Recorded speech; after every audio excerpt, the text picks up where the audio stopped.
Le prime avvisaglie della nascita del gruppo che oggi chiamiamo del realismo esistenziale si hanno a Milano negli anni 50, sono gli anni di Bepi Romagnoni, Giuseppe Banchieri, Giuseppe Guerreschi, Tino Valieri, a cui si uniscono poi Gianfranco Ferroni e Mino Ceretti.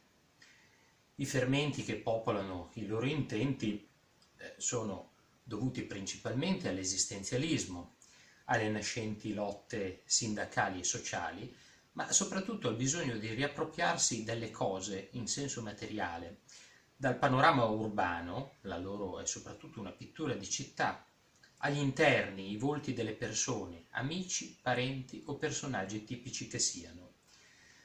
D'altronde anche i veleni della polemica cristiano-marxista, che era folgorante negli anni 50, si stanno spegnendo e quello che primeggiava nella loro attenzione era oramai la condizione umana, il futuro della società, la disposizione esistenziale dell'uomo finalmente lontano dai disastri clamorosi della guerra e della sopravvivenza. Giorgio Kayserian nel 1956 indica la loro sostanza espressiva in un realismo fenomenico, mentre Valsecchi individua una loro umiliazione esistenziale da cui emerge un mordente morale, un accento d'umanità in cui avverti furore, speranza e tenerezza.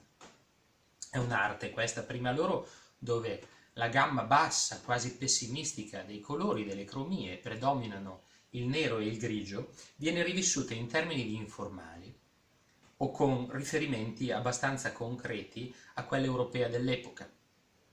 Il primo Bacon, il primo Sutherland in Inghilterra, i vari Buffet e i protagonisti della Scuola dello Sguardo in Francia.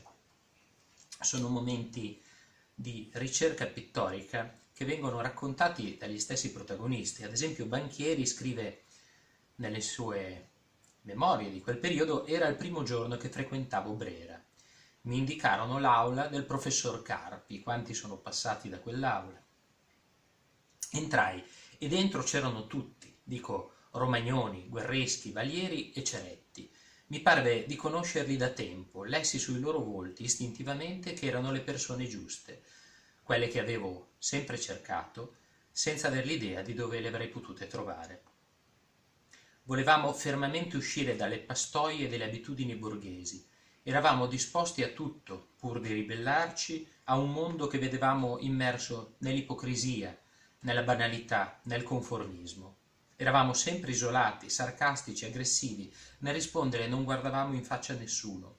È appunto per questi motivi che ci ribellammo anche al realismo guttusiano, i cui principi ideologici eravamo pur portati a condividere, se non altro in via di principio.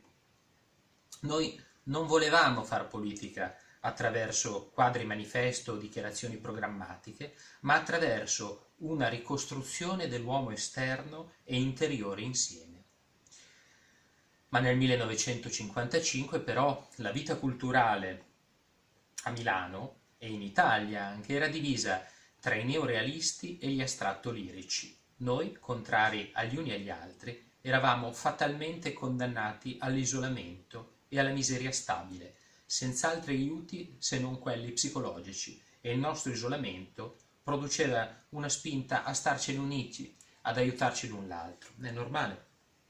Ricorda anche Ferroni nei suoi racconti. Quando mi incontrai con questi ragazzi, quelli i protagonisti del realismo esistenziale, che è stata una straordinaria pagina del Novecento milanese principalmente, ero solo e infame stabile, dice Ferroni. Me ne stavo per ore al baretto Giamaica senza parlare con nessuno. Allora quello che stava meglio era Guerreschi, che aveva un contratto con un mercante americano. Queste sono memorie dirette di Ferroni e di altri protagonisti, Banchieri, tratte dal saggio di Giorgio Mascherpa per Realismo esistenziale, edizioni Mazzotta, una pagina da riconsiderare con attenzione.